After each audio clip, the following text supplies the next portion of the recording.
Lecture du jour, bonjour. Et oui, ça arrive un peu plus tard parce que je suis en vacances cette semaine, donc vous ne les aurez pas à 7h, entre 7h et 7h30 les vidéos. Mais quand je me serai réveillé, que j'aurai fait mes affaires, etc. Donc voilà, mais bien sûr, même pendant les vacances, je lis la Bible. Évidemment, surtout que je suis à quelques jours de terminer la Bible avec le programme que j'ai commencé l'année dernière au 1er janvier. Et donc, est-ce que tu es prêt? Samedi, on est le 1er janvier, donc samedi, on attaque la lecture en un an de la Bible. Moi, je recommence le plan, mais je t'invite à le suivre également.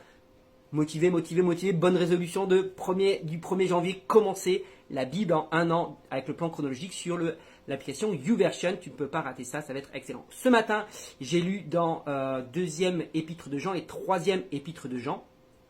Il y a un chapitre à chaque fois, donc ça va assez vite. Et demain, du coup, j'attaque l'Apocalypse. Il me restera juste l'Apocalypse à lire pour terminer ma Bible. Excellent.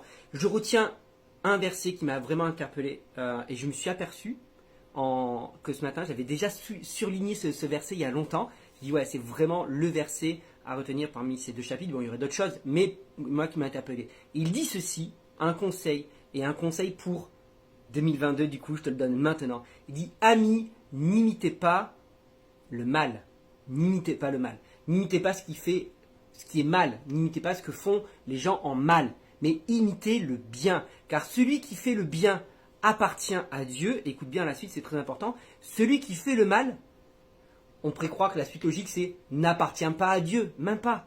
C'est celui qui fait le mal ne connaît pas Dieu. Carrément. C'est pas juste il appartient pas à Dieu, ça veut dire carrément il ne connaît pas Dieu. Si tu fais le mal, si tu pratiques le mal, ça veut dire que tu ne connais même pas qui est Dieu réellement.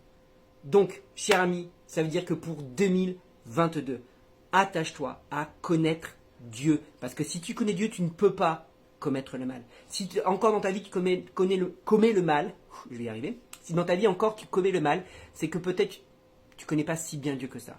Et que tu n'as pas une relation profonde avec lui. Et tu n'as pas d'intimité avec lui. Tu n'as pas de connaissance profonde et enracinée de Dieu. Et je le dis souvent, mais c'est ce que Jésus va dire dans Jean 17, verset 3, dans la prière qu'il va faire. La vie éternelle, c'est qu'ils te connaissent. Et celui qui ne te connaît pas commet le mal. Celui qui commet le mal ne te connaît pas. Donc, voilà, c'était un petit verset très court.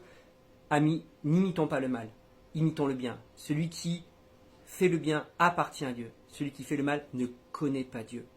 Sois béni, encouragé, et je t'attends au 1er janvier pour attaquer ce plan de lecture avec moi. Bonne journée.